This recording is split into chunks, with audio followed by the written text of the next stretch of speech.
I lead a scout group in Wisconsin. The scouts have this camp in the Northwoods near a lake. I don't want to say which one cause. This whole thing's a little crazy, as you'll see. Anyway, this particular camp is a good one for beginners because it's not real big. The kids stay in canvas tents with concrete floors, so it's kind of like camping, but not. There are little bathrooms with showers in them and fire pits. I've taken them there before and never had any problems, but this time was different. Started out like usual. Luke and I hauled all the stuff from our cars. Food, fire-starting materials, junk the scouts brought that they wouldn't need. They did their little hike around the grounds, which isn't very big, but it is surrounded by the Northwoods, so there's not much out there. Nothing unusual happened, except I noticed a few dead animals while we were walking around. The kids and Luke didn't notice because they were off the trail. I did because they looked chewed up, like as if something gnawed on them and then moved on. Which is odd because most times wild animals eat their prey, they don't just chew on it. But I kind of forgot about that with the usual drama of trying to get a fire started and Luke's dumb idea of trying to make an oven out of soda cans, pie plates, and a copy paper box. He's been watching too much YouTube, I guess. Finally, we sang the usual songs around the campfire and started to get the kids to go in their tents. They're all around 10 years old, so they got a lot of energy until they don't.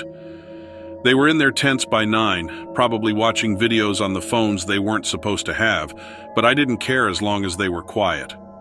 Luke was in the tent with me, and he was reading with headphones on. I didn't like to do that in case the kids needed something. They were in 2 different tents on either side of ours. I heard the usual forest sounds, bugs and frogs mostly, and sometimes a stick breaking in the woods. Suddenly I had a weird feeling. I felt scared for no reason I could think of. I got my flashlight and went outside. I shined it around, but I didn't see anything. The bathroom had a light on it, but other than that, the camp was dark. I hadn't thought about it much before, but on this particular night, we were the only group there, probably because it was September and starting to get pretty cold at night. Anyway, shining the flashlight around didn't really do much, as you know if you've ever been in the woods at night. I smelled something, though, like if something died and rotted. Must have been a dead raccoon around, I thought, but still, it made me more nervous. I'd never been nervous at this camp before. I went back inside, but I couldn't sleep partly because the cots had these terrible vinyl mattresses on them. The sleeping bag slid around on it. Plus, it was cold. I started hearing crunching noises like something big walking around in the woods. Could be a deer, I thought, but I still had that bad feeling, so I didn't believe it. I went out there again with the flashlight, and this time, before I shined it around, I thought I saw red eyes looking at me from the edge of the wood. But it was just a second, and I wasn't sure I hadn't just imagined it. I told myself it was nothing and went back inside. I guess I must have slept for a while then, because the next time I woke up, I heard birds chirping. It was dark in the tent, but when I went outside, it was gray, like just before the sun comes up. I looked toward the spot where I'd seen the red eyes, the trees just beyond the fire pit. This time I saw more than just the eyes. I swear what I saw was the wendigo. It had a skull head with rotten flesh hanging off it. Just looking at it and smelling that horrible death odor made me almost throw up.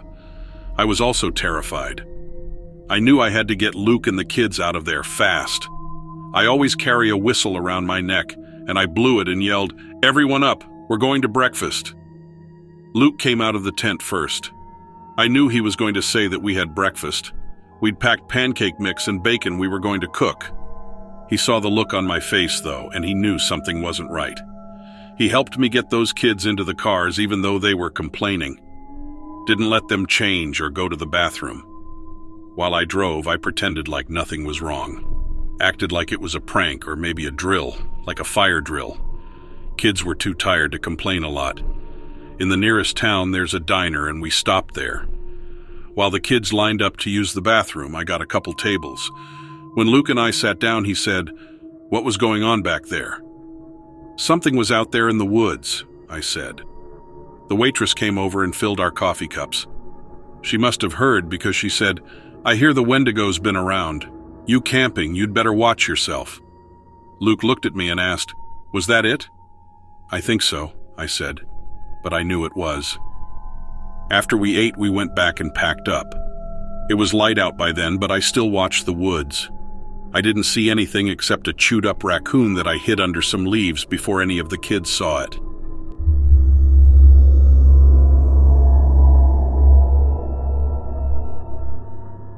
Everyone will say I'm crazy or that my imagination ran away with me. But it was the most chilling thing I've ever seen, and it shook my belief system to the core. I no longer can say what's possible or impossible. Everyone knows Savannah is reported to be one of America's most haunted cities. I visited several times and even stayed in rooms that were supposed to be hotbeds of supernatural activity, but I never saw anything, not even an orb. Savannah's a great place to visit anyway, so I stopped ghost hunting and booked a weekend trip with my sister just to relax. We weren't planning to do anything spooky. I don't know if you or anyone hearing this is familiar with Factor's Walk in Savannah. Factor's Walk is a multi-level brick and cobblestone area dividing two streets along the Savannah River. It kind of looks like a back alley behind the waterfront restaurants, but it's a very interesting historical area. Reportedly, there are tunnel systems running all under Savannah for a whole host of reasons. The tunnels that are now sealed over at Factor's Walk were used mostly for transporting slaves unloaded from the ships in secret, away from prying eyes. There are also tunnels under certain restaurants that claim they were used by nefarious sea captains to Shanghai unsuspecting tavern patrons, forcing them into service at sea. So, the Factor's Walk area, like most of Savannah, is supposed to be haunted. But I'm done with ghost chasing, so after my sister and I had purchased refreshments from a local cafe, I decided to sit and people watch on a nearby bench while she investigated the Kluski vaults. The Kluski vaults were built in 1840 and are open to the public to explore. Some people speculate there once were passageways that connected the Kluski vaults to the rest of the tunnel network. Today, the vaults look like underground storage units, just big, dark rooms built with brick and stone, set in the side of an embankment. My sister walked inside the first one, and I let my gaze wander, thinking about where we should eat dinner. After a few minutes, I looked up and didn't see her. You can't see all the way inside the vaults from where I was sitting, so I wasn't concerned. Until a few minutes later when she hadn't reappeared. I watched for a few minutes more, staring at the 4 different entrances, unsure if she'd emerged and popped into a different vault to explore. I started to become concerned and stood up, intending to find her. I took a few steps forward and called her name. Suddenly she appeared, standing in the doorway of the same vault I'd seen her enter. I walked in her direction. She was staring at me with a bright smile on her face, but her face looked weird, shiny, almost like plastic. I was about 25 feet away at the time. She didn't look quite like herself, but it was hard to say what was off. Maybe her eyes, sharp and glittering. They looked a little unmatched, like maybe they were set at slightly different heights from each other. Her grin looked lopsided and fake, and stuck in the same expression. There was something not quite right about her. And she didn't speak, just stared at me with that weird, unchanging grin. "Lynn," I walked closer, frowning. "Are you okay?" I had gotten about 15 feet away when she abruptly turned and walked back into the vault. I thought maybe it was some kind of joke, like she knew I wasn't into the spooky stuff anymore, and she was planning on popping out and scaring me when I followed her inside. You know, just for laughs. So I stopped right where I was and called her name. "Lynn." I know I sounded impatient. Then I heard it. My sister's voice calling to me, not from inside the vault, but from behind me. I whirled around and there was Lynn frowning as she walked toward me. "What's going on?" she asked. She still had the coffee cup from Cafe M in her hand. I stared at her, totally uncomprehending. "Where were you?" I asked. The hairs on my arms started to rise and I felt goosebumps. She pointed to the row of vaults to our right. "I checked all of them out.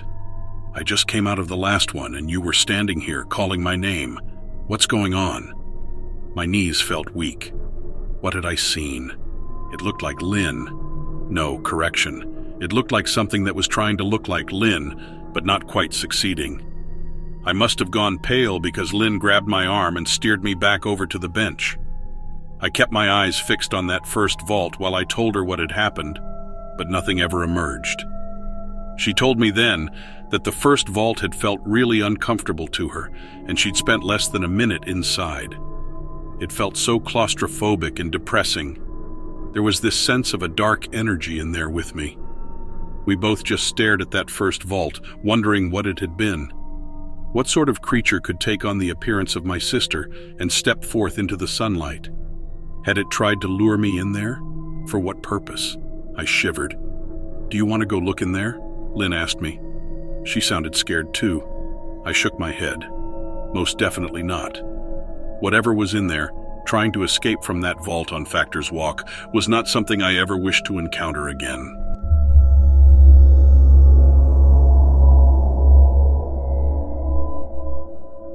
I live in Pocahontas County, West Virginia, which is God's country, you know.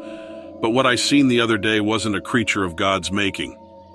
I know a bunch of people say the end of days is near, but I never pay attention to that kind of talk. But now I'm not so sure. I work at a gas station on a pretty deserted stretch of road, just farms all around as far as the eye can see. It gets pretty boring, and most of the time me and the owner, Billy, just hang around and talking. I got to wonder how that man keeps his bills paid, because I tell you what, that station isn't bringing in much cash. But his business is his business, so I'm not asking any questions. Just glad to have a job right now anyway. A lot of my friends still aren't working. It was a Wednesday, and we were hanging out in the chairs he's got sitting up by the side of the building.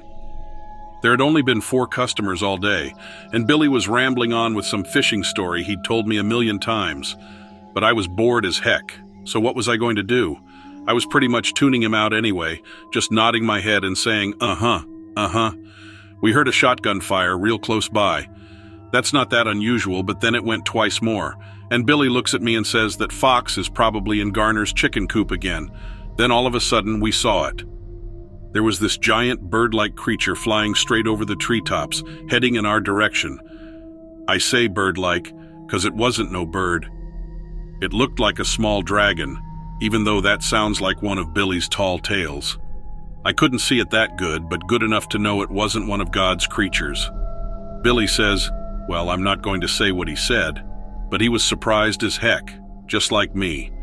And then we saw it land over in the trees right across the road. I couldn't believe my eyes, so I asked Billy, "Did that look like a dragon to you?" And he said, "Not a dragon, but a gargoyle."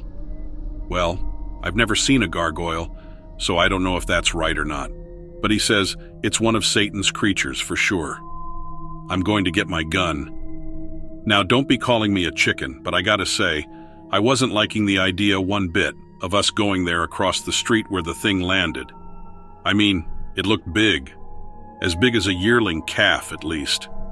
And if it had come from hell, who knows what demonic powers it would have. I had my doubts Billy's gun would do much good against it. I'm sitting there wondering how I could get out of going over there with him when we heard a truck come roaring up the road. From the direction it was coming from, and the bad muffler, I could tell it was Jerry Garner's old pickup. Yep, Jerry screeches into the parking lot a second later, hopping out looking mean as hell. He's got his rifle in his hand. Billy asked him, "That creature come from your place? The one with the wings?" And Jerry says, "Yeah, it was in my barn when I went in there to get a feed sack. It was hanging from the rafters upside down. I said like a vampire." And he shook his head and said, "This isn't a vampire. It's one of Satan's minions." Billy says it landed in the trees over yonder. Let me go get my gun and we'll blast it back to hell. Jerry nods and tells us he already winged it, but I don't know about that since the thing was flying just fine. Billy came out with his gun and he and Jerry started off. I just said, "Hey, I'll stay here in case we get a customer." They didn't answer, and I felt kind of ashamed because we all knew I was just saying that because I was scared. They crossed the road and I watched them until they went into the trees. Then I couldn't see them anymore. I prayed for them, though, standing there in the parking lot. I asked God to watch over them. A shotgun blast, then another, and all of a sudden I see that thing fly up out of the trees. I don't think they hit it. It started heading right for the gas station. I asked the Lord please protect me, because I surely thought that creature was making a beeline for me. It flew right over my head and kept on going. I could see these giant leathery wings and a small head shaped like a horse's head. It had a tail like a dragon, though. Too high up for me to see its face or say what color it was. But I sure was glad it kept on going. Billy and Jerry came running back across the road, yelling they hit it and looking in the sky. But it was gone. I don't think they hit it at all. I told them the direction it went, and they were quiet for a minute. No telling where it was, I guess, so how could you follow it? Billy went in the store and grabbed a couple of brews, and we all sat down then. Jerry said he was going to tell our preacher about it, and Billy and I just nodded. That was probably a good idea. It's just my opinion, but I don't think a man or even 10 men could bring down a creature from Satan. I think God and his angels will have to take care of it.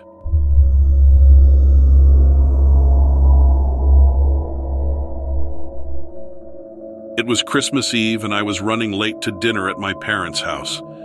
It was my first year working in retail over the holidays, and everyone and their extended families were out buying last-minute gifts. I didn't expect my shift to run that far over. No rest for the wicked, I guess. My family usually just gets cheap Chinese takeout for Christmas Eve. Not very exciting, I know, but I was looking forward to it regardless. I had planned to have at least an hour to go home, take a shower, and make myself presentable, but it looked like I would have to leave right from work if I wanted to make it to the party at all. It has begun snowing during the last hour of my shift. Not enough to stick to the roads, but enough to make things pretty slippery. Great, I thought. Just what I need. As if I wasn't already late. The drive to my parents would take about 40 minutes, but it would likely be an hour with the snow. I closed the store with another coworker and got in my car. The snow was falling in big flakes now. The parking lot was a little slippery driving, but the streets had been salted. Maybe I wouldn't be as late as I had thought. I soon left the brightly lit city streets and headed towards the dark country roads. My parents didn't live in the middle of nowhere or anything, but I had to drive through a couple of towns to get there, mostly on state highways surrounded by farmland. The snow was falling heavily by now, and visibility was not great. I remember snow sticking to my windshield wipers and freezing, so much so that I had to pull over and try to clean them off. I wasn't quite sure where I was. The visibility was so bad. It looked like I was near the game farm, but I couldn't tell for certain. The game farm is a big waterfowl area, super swampy and marshy. In the winter, it just looks like a normal field except for the barren swamp trees scattered throughout. I squinted through the snow to see if I could make out if those were the swamp trees or not. If they were, then I was only about 10 miles away from my parents' house. As I was looking out at the trees, I thought I saw lights glowing from the other side of the road. They were small, sort of a reddish yellow, just the two lights. I held my hand up to block the snow and see if I could get a better look. By this point, I had recognized the game farm, but I couldn't see what the lights were on. There was no way a person could be walking around out there. This was our first big snowfall of the season, and it hadn't been cold enough for the ground to freeze. Anybody out there would have fallen right into the swamp. The lights looked like they were moving closer to the road, but with the snow, I can't really say for sure. But that's what they looked like. I stood outside my car and watched them, trying to figure out what they could be. They went out once and came back a second later, then twice, then 3 times. And I realized they were eyes. The lights going out, whatever it was blinking. I jumped back in my car and locked the door. I watched it for a moment. I knew I should drive away, but I desperately wanted to see what it was. The eyes stopped moving towards me, but they stayed fixated on my car. I drove away, and whatever it was didn't try to follow me. I had all but forgotten how late I was to Christmas Eve dinner. The only thing I saw was its eyes. I didn't even see a shape or an outline of its body. I can say that it looked to be around my height, about 5.5 feet tall. The snow was still falling steadily, and while I was driving slowly, I was confident I left the creature with the glowing eyes far behind me. But I didn't even make it half a mile before something ran in front of my car. I didn't hit the brakes because I didn't want to slide off the road. It looked big, maybe a deer. I don't think I hit it, but I saw something moving in the ditch on the other side of the road. I pulled over, but I didn't want to get out of the car after the incident at the game farm. So I just watched in my side mirror to see if the thing in the ditch moved. It was hard to see through the snow, but it looked like the creature was getting up. It stood up on two legs, and for a split second I thought I had just almost hit a person on the road. But then I saw its eyes. The same reddish-yellow eyes from the swamp. There must be two of them because there is no way that one could have gotten here so fast. I was driving slowly, but I was still going at least 45 miles per hour. But as it stood up and shook off the snow, I realized how it could have gotten here so fast. And how it ran right in front of my car without getting hit. It had wings, like birds' wings. I don't know. It was hard to see in the snow, but it for sure had wings. It was too dark to see its face, but I saw its eyes and its wings. I drove dangerously fast the rest of the way to my parents' house. I'm surprised I even made it, and thankfully the creature didn't follow me again. I don't have any other explanation for it, and I haven't ever seen it again since that night on Christmas Eve.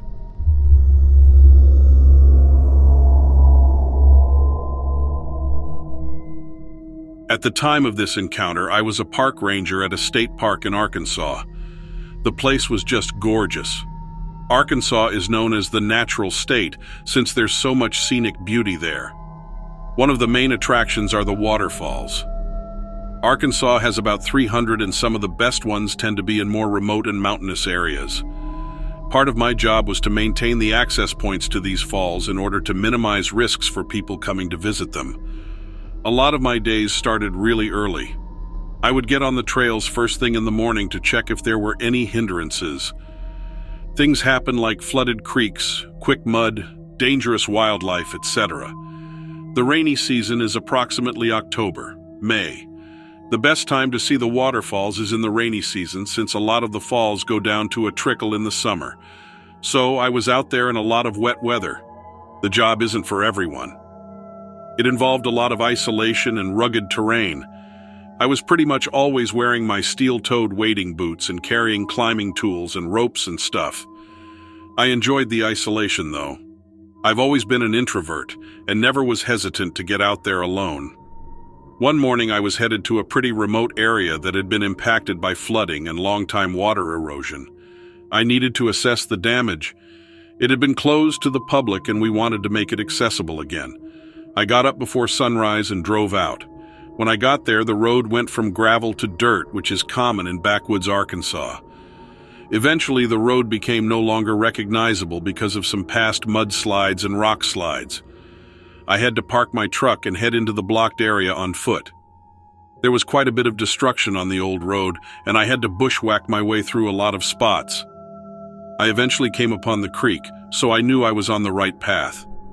I hadn't ever actually been to this waterfall before, and I was relying on GPS, so I was glad to see the creek. I had to wade through the flooded creek for a couple of miles or so. I was really surprised when I suddenly came across an old, abandoned-looking vehicle next to the creek. It didn't have any license plates on it. The car was pretty beaten up. As I got closer, I saw a lot of scratches on the metal and a smashed window on one side. The window that was shattered had some type of cloth on it, and there were dark splotches all over the interior. I didn't really want to know what those were from. Maybe fungus or blood. Next to the car looked like someone had made a campsite of some sort. There were some old cans and what looked like remnants of a campfire. There were large rocks around it resembling seats. I noticed that the rocks had a layer of dirt on top of them that had formed a topsoil of sorts. That meant that the rocks had not been sat on in a long time. I wasn't even sure how long the road to this place had been closed. As far as I knew, it had never been open since I'd been hired for that area. It seemed that whatever had happened there had been quite a while ago. But that still doesn't ease your mind when you're in a pretty remote area all alone. No matter how much you don't mind isolation. I kept going with my bushwhack machete unsheathed and my flare gun at hand.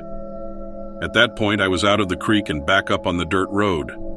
I hadn't gone much further when I was assaulted by this horrendous smell like blood and rotten meat. It was what I imagined a slaughterhouse would smell like. It just came out of nowhere. I started to feel a creepy presence and I slowed my walking way down and started scanning the landscape. When I looked out past the creek, I saw a gigantic animal. It was crouched over a big deer carcass. My first thought was that it was a gargantuan wolf. But I know there aren't any wolves in Arkansas, and this thing was bigger than any wolf could be. It looked like a werewolf. It was bent over the carcass, eating. It had very long legs with very little fur on them. There was a huge mane around its neck, and the tail was really puffy. The head was unnaturally large, and the forearms were incredibly muscular. Seriously, if you try to bring up an image of a werewolf, that's the closest I can describe it. By some miracle, it didn't seem to know I was there. I held my breath and backed away so slowly I felt like I was barely moving. It took about 5,000 years before I felt I was far enough away to turn around and make the long trek back to my truck. The whole way I was gripped by a fear more intense than I had ever felt. I had all these wild thoughts going through my mind. Like, was that thing connected to the owner of that car? I didn't even want to imagine what might have happened. I notified the authorities about my finding of the car and sighting of the creature. I'm really not sure what measures they took to track it down. But that trail continues to be marked as off-limits to this day as far as I know. I've told a few people about what I saw, but honestly, what are they supposed to think? None of them has ever come across such a thing.